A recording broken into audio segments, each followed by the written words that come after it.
Okay, you can play now. Okay, sir. I am too small before him. Too small.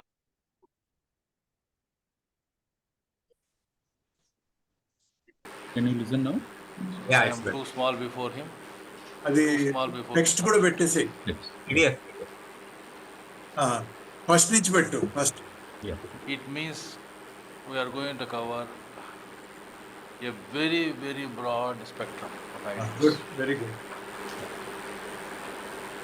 Viveka, if you take it in the way in which it is to be taken in this system, would mean moderation. Anything that is immoderate is aviveka, including too much of sadhana. If you have evaluated yourself from any one of those yardsticks which are common in tradition, kindly revise your own evaluations.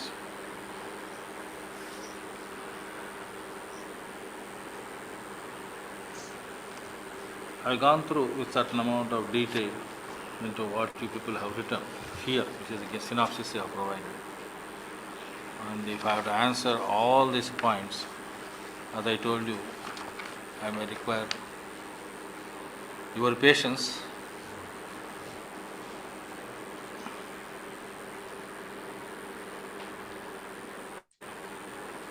And time, which we don't have. We may have patience, but we don't have time. Because we try to close the workshop by evening.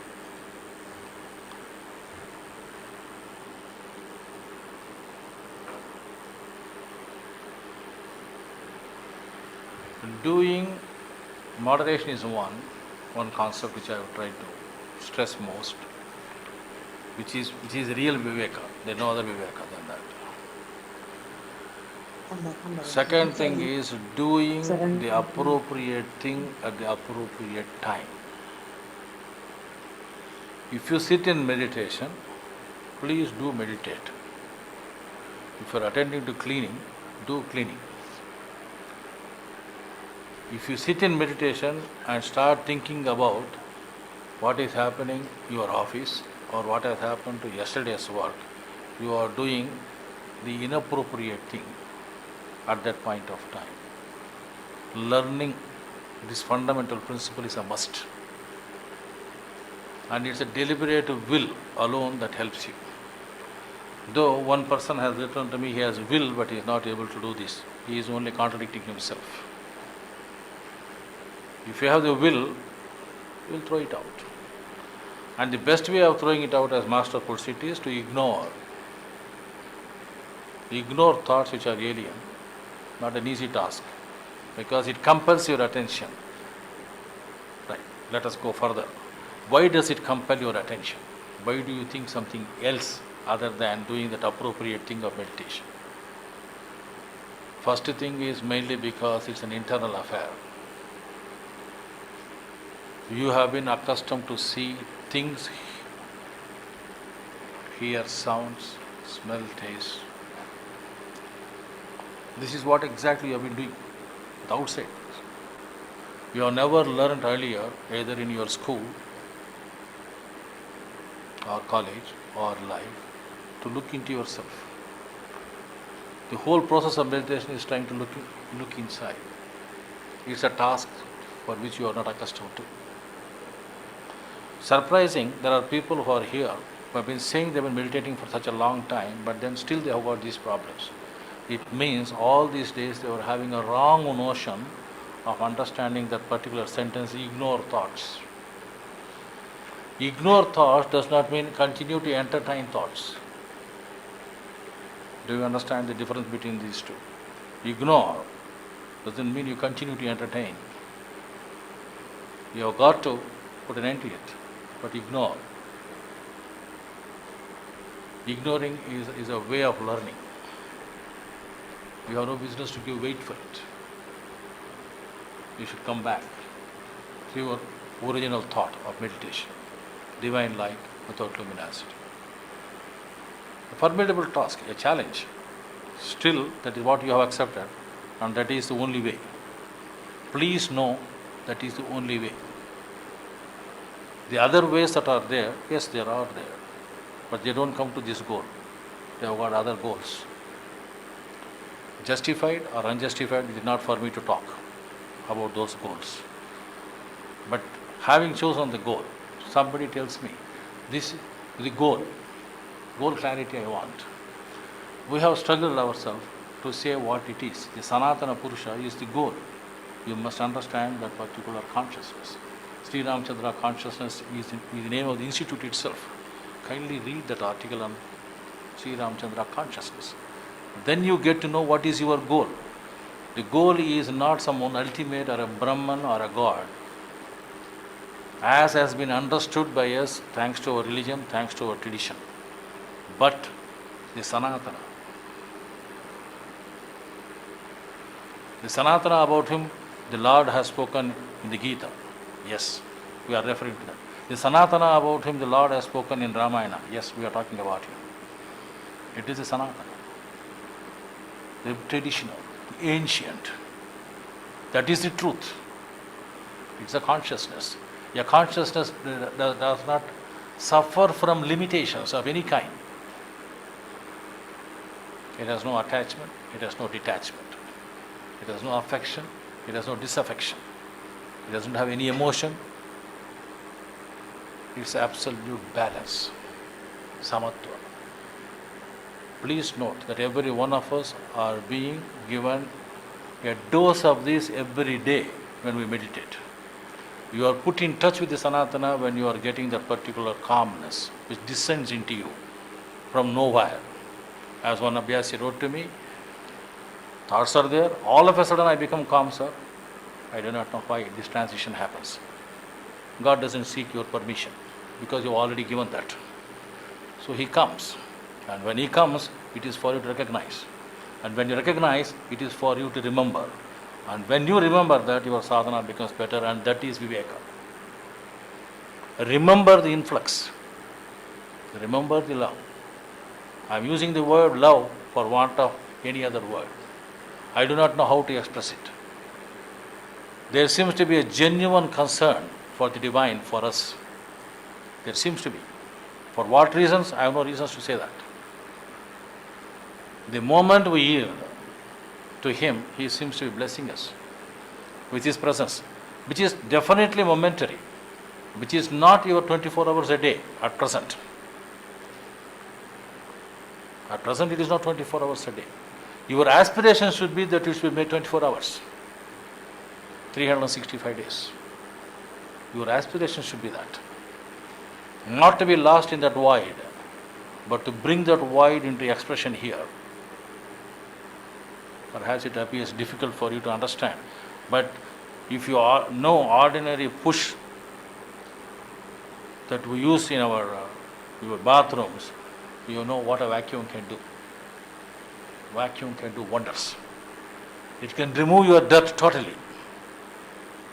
But are you prepared for that push? Are you applying it? You know it is there, it can be brought. You know that you are feeling that, but do you use it? Do you use it consciously? Do you know that you have got to get rid of your things? You say, all of you have said you want to get rid of things. Is it true? Are you that sure about it? Nothing stays when it is unwanted. With perhaps a singular exception of a dog, nothing stays with you.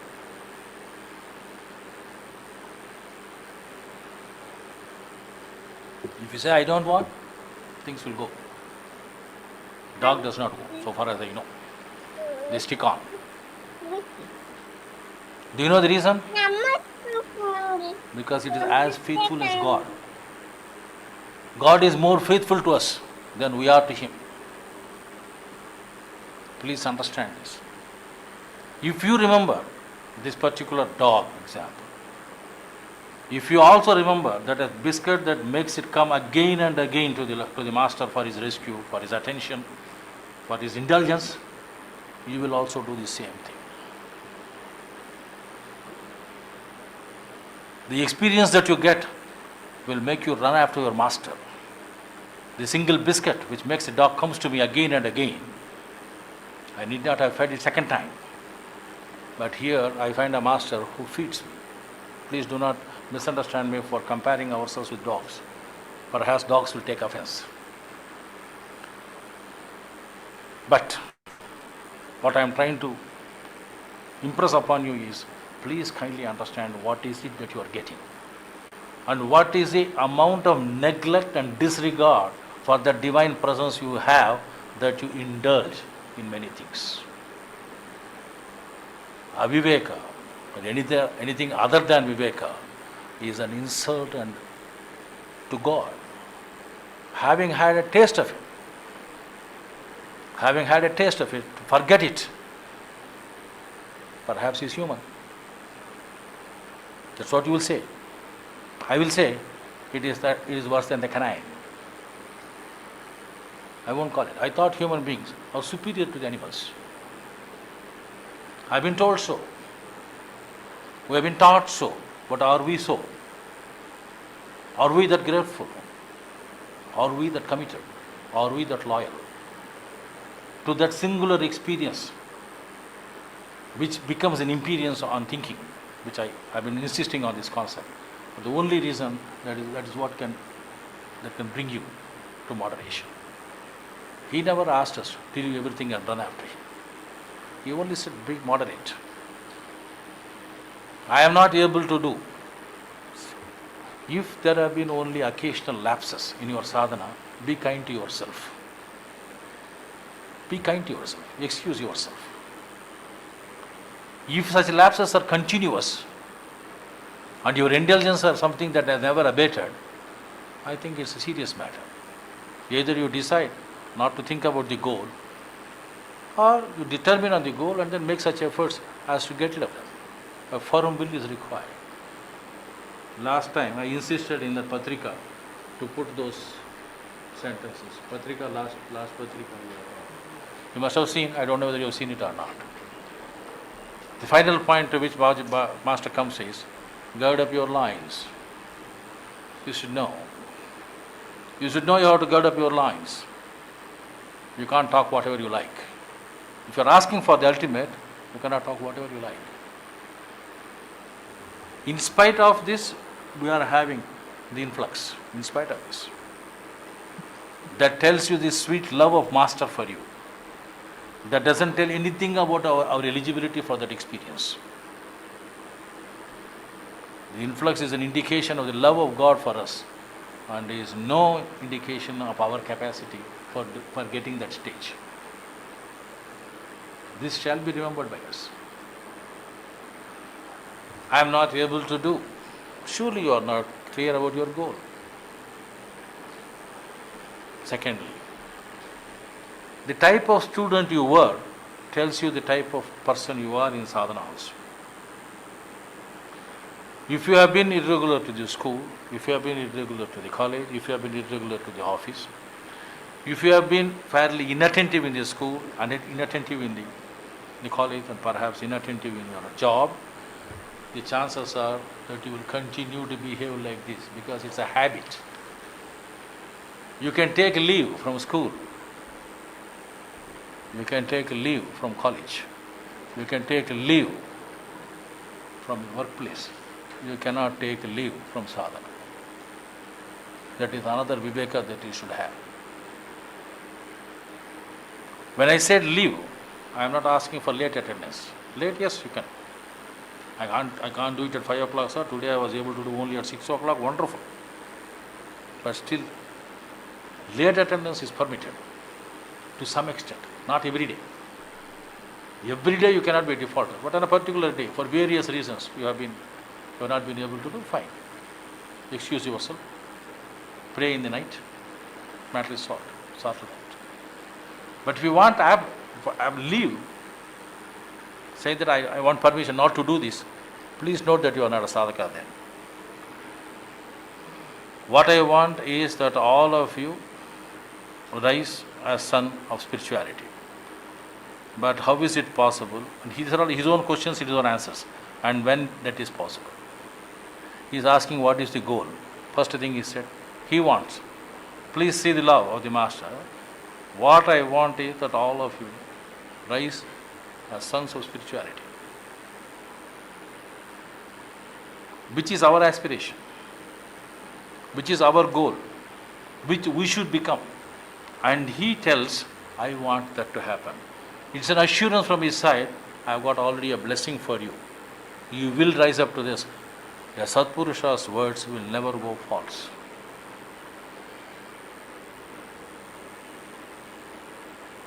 A Mahatma's words will never go false. When he said, this is what I want you to become, you will become that. That gives you the courage. Yes, I can, because he said so. Somebody has to pat us. And he said, yes, even before he gives any other advice, he gave this advice. He gave this blessing. With a blessing he starts. And he gives the goal. What is the goal? Somebody wanted a goal clarity. What is the goal? To be a son born in the field of spirituality. A person who radiates spirituality. Who is somebody who is looked as a person who is capable of guiding us. We are all to become that. Mold yourself so as to rouse love and piety in others. That's a son. That's a son. A person who gives light to others. Don't be at the stage of receiving light. Having had a blessing from the Master that you will rise as sons of spirituality, have the confidence you are becoming a son. You are a rising son. Think in those terms. Don't try to say that you are a small person. You cannot do this. I seem to be suffering from all the lapses. Such people really kill spirituality. Despair is no indication. Even before you start your journey, if you are despair, will the train reach with the goal? It's surely bound to have an accident at Warangal. Because you are given the suggestion against. You started with the negative suggestion and therefore negative things happen. Now, it is not only my suggestion, positive suggestion that I am doing sadhana, but it is his blessing that I would like you to remember. Please note that his blessing is there for us to be sons of spirituality. Now, having received the blessing, we should deserve that. Then the question starts, how is it possible? And when that is possible? When you orbit in such a way as your movement be direct. That is, you must be single orientation, single pointed orientation to that. That means not thinking about anything other than that.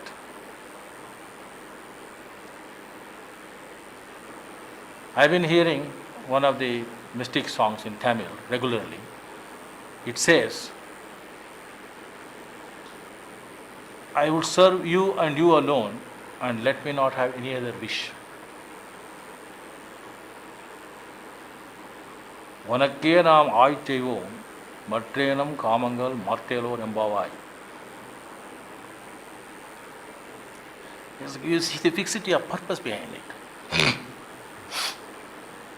The fixity of purpose that is required. The goal clarity that you should have. Saying that I serve the divine and none but the divine. That compels you to recognize every other person in the world as divine. Because there is nothing undivine in this universe. There is nothing that is bad. For a spiritual person, there is nothing that is bad. If there is something defective, the defect shall be repaired. And that is a service that you will do to the divine. It is not the normal term of service to humanity that I am talking about. It is a serving of divinity.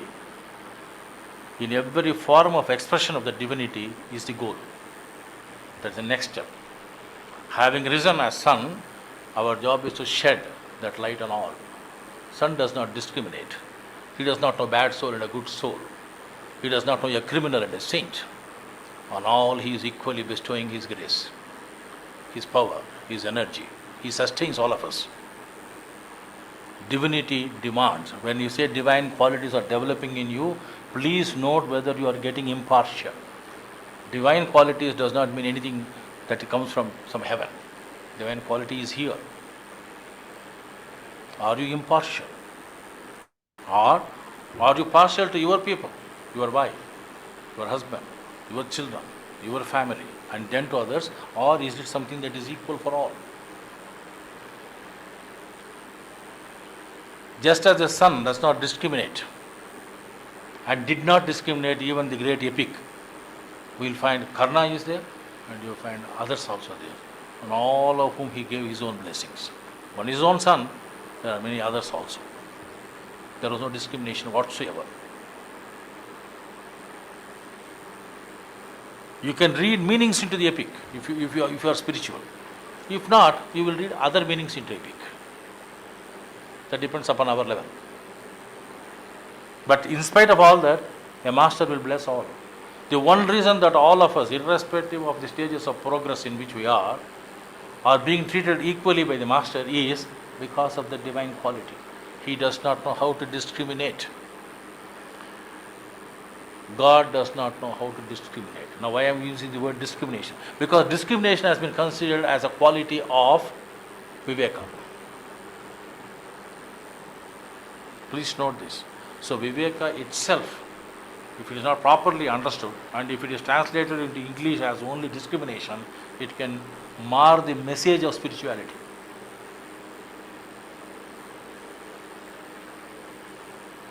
Because we are still in the process of becoming sons, it becomes necessary for us to be single pointed and only choose that which is right, which will enable us to reach the Lord. But once I come to the feet of the Lord, it is my job to be sons for others without discrimination. So Viveka ends there. Viveka is the beginning. Viveka is the beginning. Seclusion is the second one.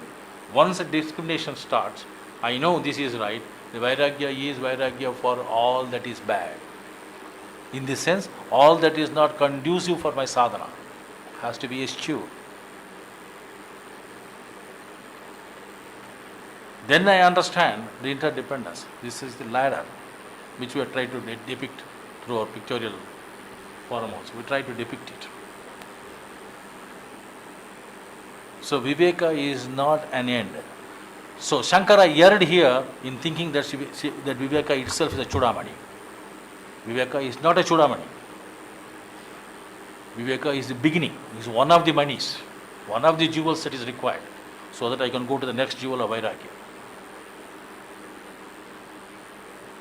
There is no point in saying that, why are you criticizing Shankara? I am not criticizing Shankara, I am talking about Viveka Chudamani. So you should know the limitations of Viveka. It doesn't mean that God is a person who is aviveki. No. Viveka and aviveka, both of them are transcended in the realm of spirituality. There a different norm is working. A norm which supersedes these two, which knows instinctually what is right. Always. Divine never errs. It doesn't give logic why it does certain things. As we have seen in avatars, they have done several things for which we don't find a logic. There is no justification logically for any one of their acts. But they know intrinsically, directly, they are aware of what is the truth. Instinctually, they are aware of the truth. Divinity strikes at the point, always. Just as you find our master. He is not a scholar. He is not well qualified in philosophy. He does not know anything about how to express these ideas. But still, when he wrote his books, please note he was striking to the point and nothing else other than that. You try to change any one of the few sentences there, you will see what distortions you will make into it. A point that I had to tell some person, please don't interfere with his writings. You want to write, you write something else. Don't interfere. No corrections in the master's works. It's not generally permitted. For the only reason they are dictated from a superfine state of super consciousness, as he puts it. That's always correct. We may not understand, but that's always correct.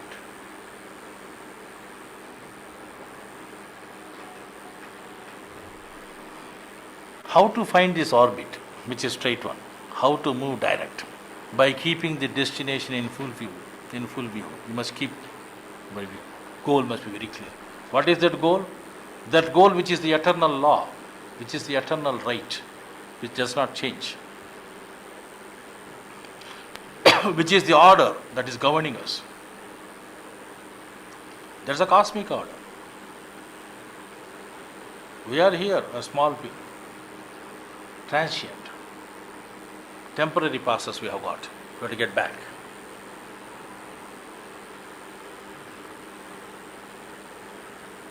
It is only when you grant permanence to yourself, the problems of relations of permanency starts.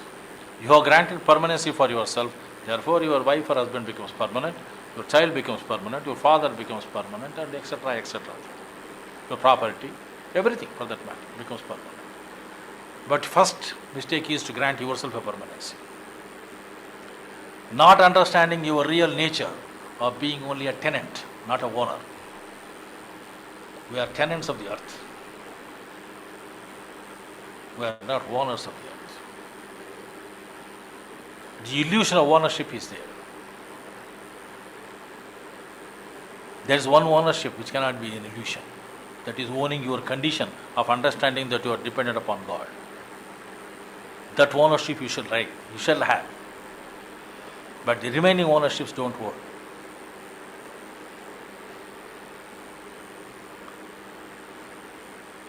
How to remember the destination? And he says, by becoming one with it. That means he is telling you indirectly, you are not going to feel that oneness till you merge. Till that time, it is only an exercise in remembrance. When did you become a one? Only when you become one with it. Till that time, it's only a constant remembrance. This is the Viveka that you should have. Then you will not feel bad about your condition. I am not able to remember the Master all the 24 hours, sir. Not possible. Note it, under the present circumstances, this is not possible.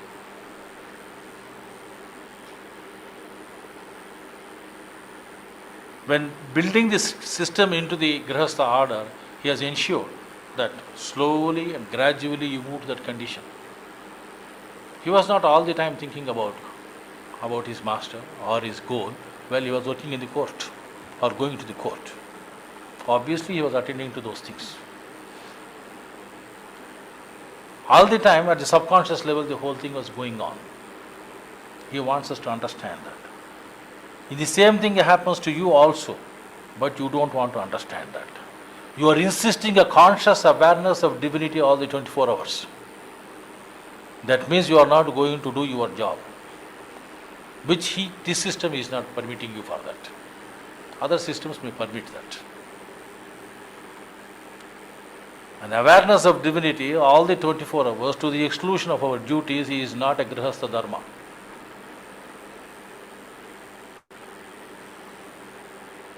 An awareness of the divinity consciously during certain methods of prayer and subconsciously during the remaining period is what a Grihastha can do, and that is what is suggested.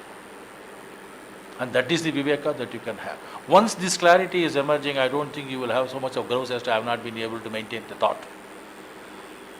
Because you are asking for a parameter which is not applicable here. Not that it is applicable elsewhere, but I am not here to criticize other systems.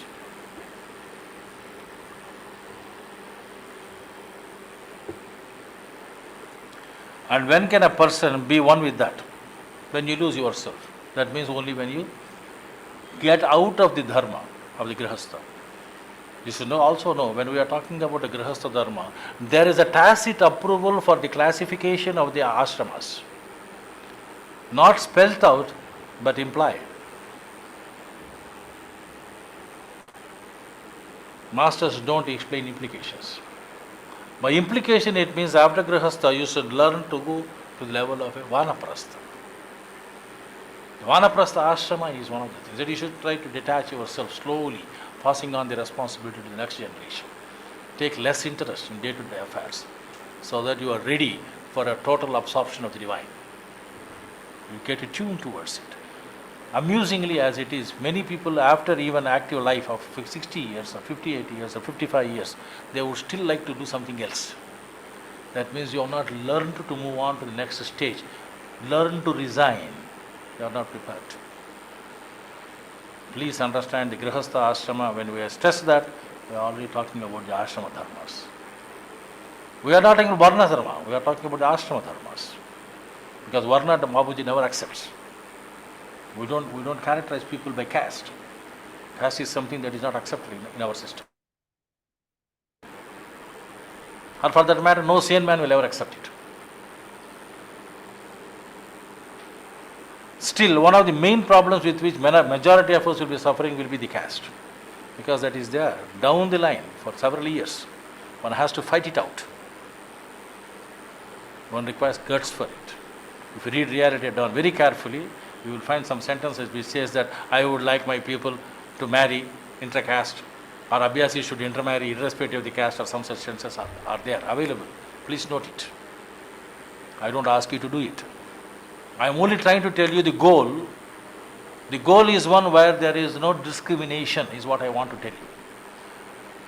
When you talk about caste, you are talking about discrimination. When you are talking about the ashrama dharmas, you are not talking about discrimination. This is the way to discharge duties. What a child can do, what a young man can do, what an adult can do, what a person who is sufficiently aged can do, and what a person who is nearing his death can do. This is what we are talking about. The stages of life we are talking about. The stages of progress are suitably modified here. The moderation that is expressed as a grihastha is entirely different from the moderation that you are supposed to express after your retirement. After having brought up children, having entrusted them the work that they should do, you have no business later on to talk about indulgences. A person who talks about cravings after that, he is talking some nonsense. He is not talking spirituality. He is talking something else. You should know, abstinence is totally demanded, even in as in Brahmacharya, it is demanded in Vanaprastha.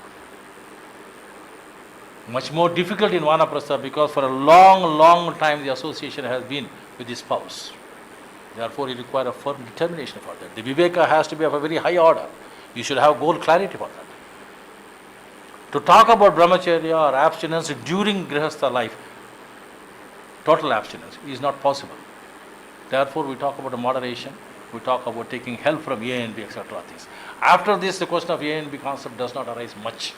It is for other things that we are using it. But abstinence is a must. Then only the goal clarity gets fixed up.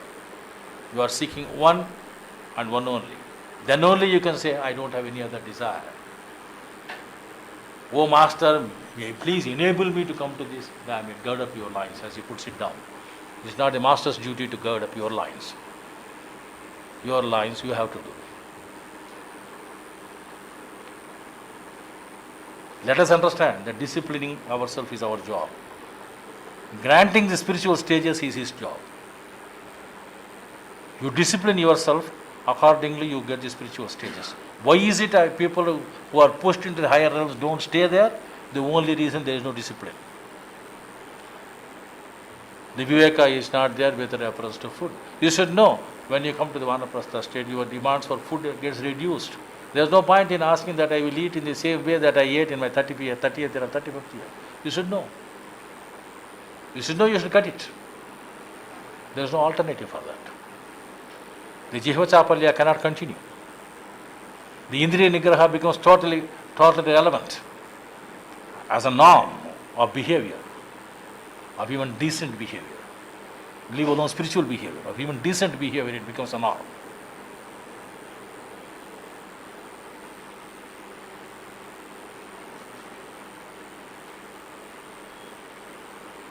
And how to lose oneself?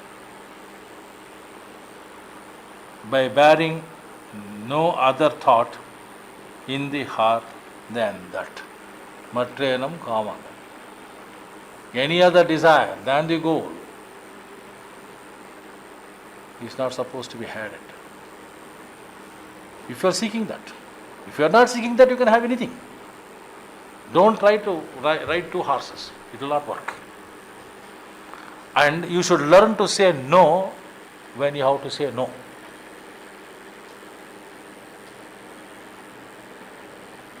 When no is to be said, say it firmly, no. And that must be stick to. That is will. No nonsense here.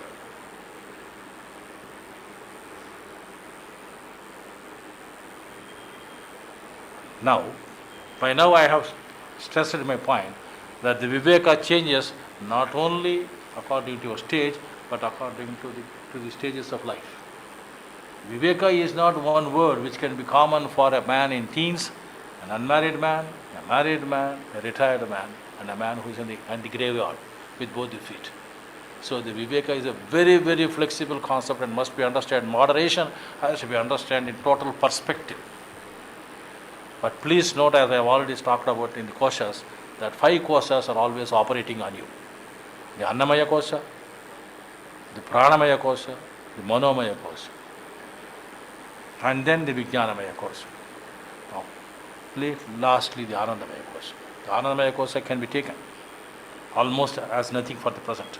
But you should know your problems are essentially at the Annamaya and the Pranamaya koshas.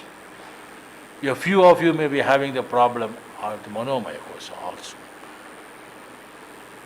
But if you have already entered into the realm of the Vijnana, you will not have these problems. Because aspiration demands eschewing of other things. I want to reach the ultimate, I want to be one with the Sandhya, because reality at dawn, the other day I was trying to explain, if reality at dawn is what is my goal, if Sandhya is my goal, whatever may be the traditional interpretation of that, right or wrong, we are not going into that. Reality at dawn is what Master has projected. If that is your goal, you can't say that at that time I am sleeping. You have no business to say that. You have a business to say that, provided you say my goal is to sleep. Fine. If my goal is to sleep, there is nothing wrong in sleeping at that time. If my goal is realization, if my goal is to become one with reality, that is not the time. You can't talk both. So it's a question of your goal, awareness. In the evening, you will not say anything. Sir, I was held up here, I was held up there. If you are in the office, if there is no other way of coming home at that time, okay, permitted. But at least here, let us imitate a Muslim. He will spread his carpet and then pray. Nobody on earth has prevented him from doing it till today. But why is it we don't have the determination? Not that he is going to the ultimate, that is not the point, beside the point. The attitude to prayer, the attitude to cleaning. Don't give me excuses for all that. That is Viveka. That is Viveka. I've been going this side, sir. I thought it fit that I can walk in here and I sit for come for cleaning. Good, welcome, most welcome. If you have been elsewhere also, your mind must have gone towards that. I have an Abhyasi who is a man who runs around in scooter. 6 o'clock in the evening, 6:30, sun is setting. He will simply stop his scooter, go to the nearest pavement, put down his cloth, attend to cleaning, get back to his scooter and then run. Once at 9 o'clock I saw him in the road, sitting. Then after 15 minutes, after waiting, I asked, what were you doing here sitting? Why are you meditating here? Then I came to know this is the procedure he was adopting. Because I have to run, sir. But 15 minutes I have got. So I sat here. I attended night prayer and I am now going. Okay. I don't say this is an example for you to emulate. I want you to appreciate his spirit.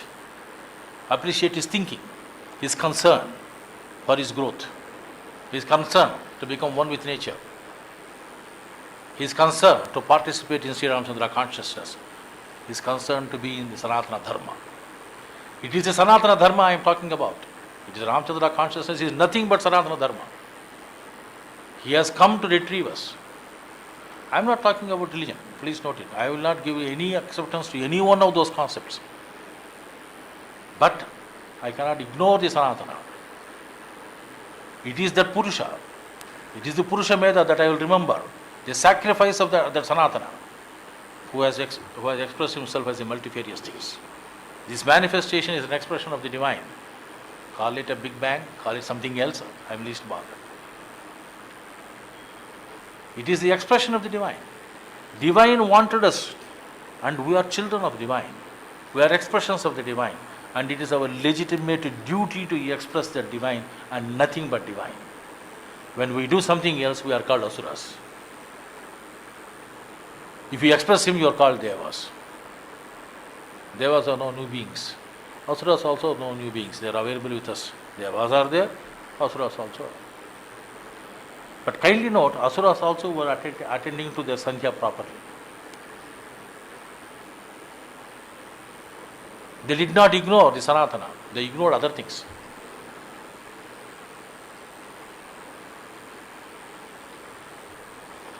Next one is no other thought. And how is it possible? And he says by practice. How to attach yourself, to lose oneself. This is where we are coming to. By practice, what are you going to practice? We are going to practice the presence of divinity in our heart. We are going to remind ourselves again and again, every day, that it is a divinity in my heart that is expressing itself. That is the life in me. The heart is the key, nucleus. There I try to see the divine. By practice, I control my mind to see the divine all the time. All the time, in everything that I do. And obviously, your conscience will not permit you to do anything wrong in the name of the divine. As I told you, there will be lapses. There will be lapses. Be kind to yourself if they are occasional. If they are not occasional and it is something that is perennial, it is something that you should then decide as to what is your goal. Maybe you are not seeking this at all. Maybe you want something else. And nobody can be compelled into spirituality.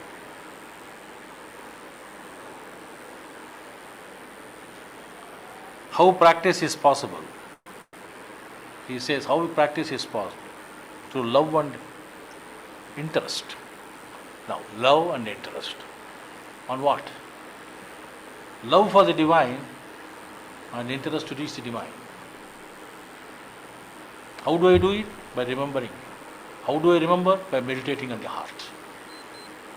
These are all the logical. He gives his steps. I am only trying to elucidate, not that you do not know, because the question of Viveka is raised. I am asking this.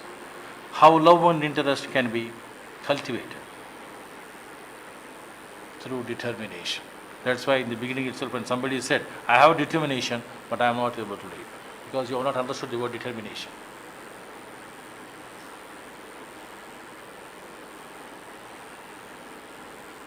If you analyze the word determination, it is determination.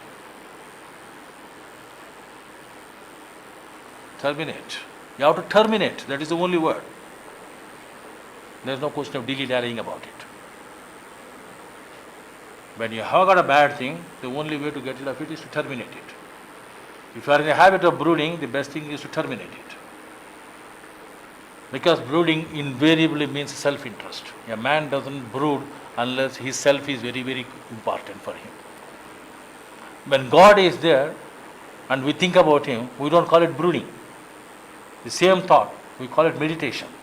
When you go on thinking about yourself, we call it brooding. Know the difference in words. They are the same. Meditation and brooding are not far different concepts. They are the two sides of the same coin. One is when you get obsessed with your own self, you go on thinking about yourself, then it becomes brooding. When you think about the divine, it becomes meditation. Brooding leads you to enormous restlessness. Meditation leads you to ununderstandable peace. Two sides of the same coin. The same thing. Anger and love. Anger is connected with brooding. The natural consequence of excessive brooding is anger, rage, a behavioral pattern that does not control itself. The natural consequence of meditation is to love. You should think about service. You're thinking about sharing. Thinking about sacrifice. Self-interest is brooding. God interest is meditation. It's the interest. Shift your interest. Think about the divine. See how much of calmness it descends on you. Not for a second. Try, at least for 10 minutes. Try with the thought of the divine for 10 minutes. You will see whatever may be your worried mind, it becomes calm. But even those 10 minutes, you are only asking the divine to bother about your problem. You are not happy that you are in the mire. You would like also him to get into that. And he refuses. He is not prepared he is not prepared to hear about your mire. If you have put your foot in the mire, it is for you to clean. Why should God come to that? God has no time to wash our feet, has he?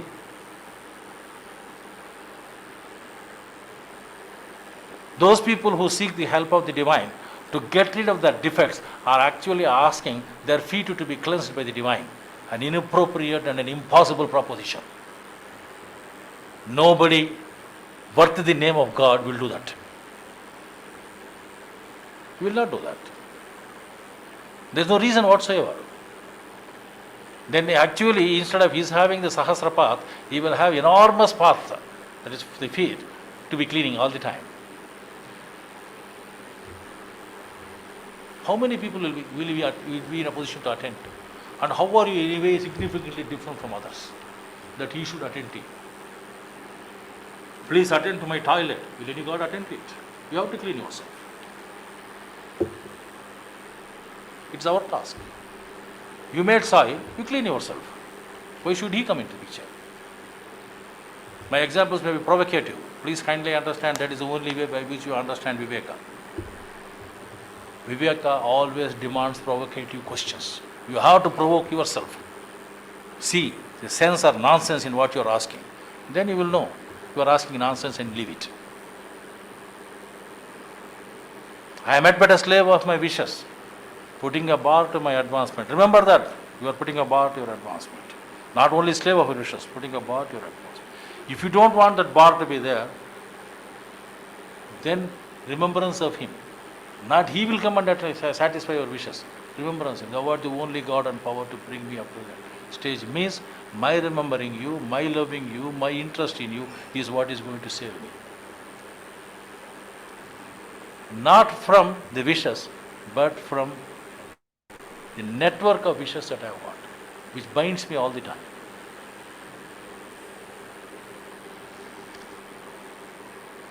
How determination is possible? When we gird up our lives to sacrifice our pleasures and to shake off idleness. This is precisely the problem of Viveka. Your aviveka is on this subject. You are not prepared to sacrifice your pleasures, nor are you prepared to get rid of your idleness. Once you do this, you are definitely in the path of Viveka, to the extent that is required in this system. I hope I have answered it from an entirely different angle. As I told you, it's a very big questionnaire. I would wish that sometime I am able to attend to all these problems, but most of them are personal. We give some time to you. Immediately, the answer is not convenient, sir. So your priorities are very clear. Right? Priorities are clear. We give an alternative time. You don't present yourself at that time. The priorities are clear. We continue to ask. God has patience. Human beings don't have.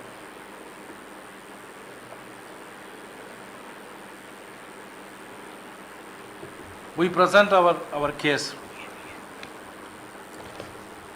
before the trainer. The trainer evaluates and I get a picture. On analytical capacity, no remark. On self-control, there is no remark. And without these two, I do not know what is Viveka. The mistake is on the part of Madhava in having put these subjects as, not in a sequence, but I think as the thoughts came, better prioritize. first thing that we should have in Viveka is your capacity to analyze. Sadasat Viveka, you should know this basically. What is right, what is wrong, what is appropriate, what is inappropriate. When to say yes, when to say no. With reference to your food, your vital impulses, your mental demands, your aspirationals, and the balance. And Anandamaya Kosa, there is not much of a Viveka that you are going to talk about. But in these 4 planes you are going to talk. The physical, vital, mental and aspirational planes, you are going to have very clear ideas as to what you are aspiring for. If as a Hiranyakasipu, your cry is that of saying the death, I should not have death. No, that is not possible. Every person who is born will die. Okay. You can put any conditions for your death, I will grant that. You give all sorts of conditions, no day, no night, not on the floor, not in the heavens, not with an instrument, neither inside the house nor outside the house. Put all conditions. He said yes, all of them are granted. And complying with all those things, he was still eliminated. When need was there, it was eliminated. The question is the analytical capacity. What are you seeking here? Like a Hiranyakasipu, are you seeking that type of relief from death? Or are you talking something else? Because he was not asking for anything less than that, because he has acquired already all the properties. Hiranyakasipu was capable of earning on his own. He did not ask God for that. Whatever he wanted to do, he did it. Foul or ill, fair or unfair, he is not bothered.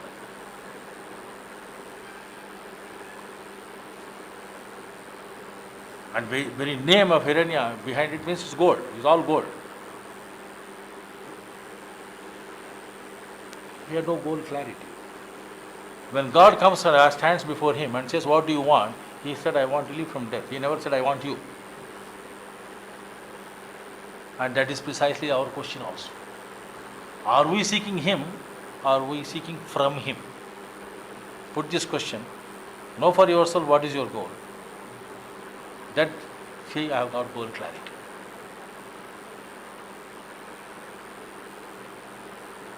So analytical capacity alone leads you to that. What is permanent, what is not permanent, what is transient, what is ephemeral. All these things must be well weighed about. Then you know attachments are not permanent, properties are not permanent, life is not permanent. I must make good during this lifetime itself.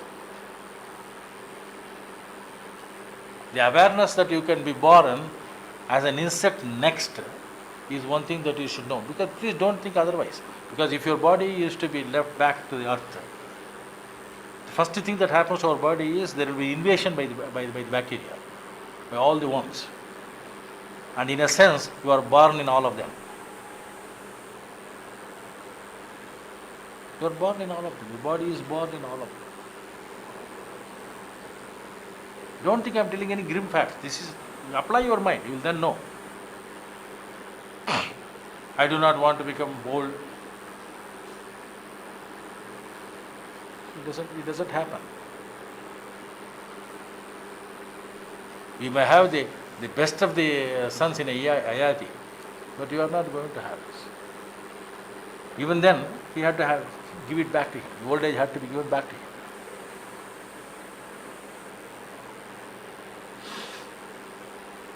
There was one person who was trying to become immortal all the time, because even if he is killed, he will come back. That's Vatapi. But then there was a way by which he was eliminated. And there was an Agastya behind it. Please note, in all these cases, what is being taught is that here your stay is not going to be permanent. We are temporary tenants. Unless this is there, you will not have your fixity on your goal. You will not have determination. It doesn't mean therefore that we become sannyasis. We will not become sannyasis. We will discharge our duties. We will be good grihasthas. We will be good achievers. Achievers to the extent that God has given capacity for us. You may not achieve what somebody else has achieved, but you will achieve what you are supposed to achieve. And at the end, you should be in a position to say, I live like a son of spirituality. If this is the goal that you have got, I think you will be satisfying the conditions of Viveka. Thank you. It's already 1:10.